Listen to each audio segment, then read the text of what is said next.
Hey guys, and welcome back. Today we're going to do this ombre and nail stamp nail design.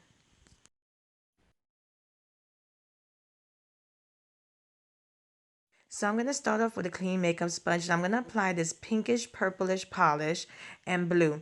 Now, I did this ombre several times to get the deep opaque color. Now, if you want it more lighter, you can do it like a couple of times, but I did this about 3 or 4 times.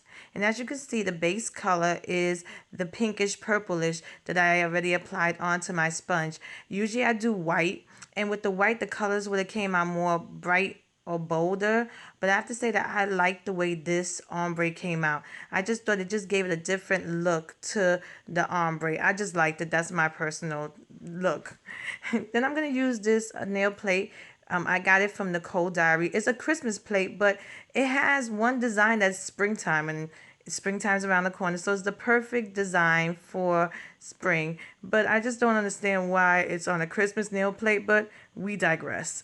And I'm gonna apply it with white polish. I just thought the white nail stamp design just complete the overall look.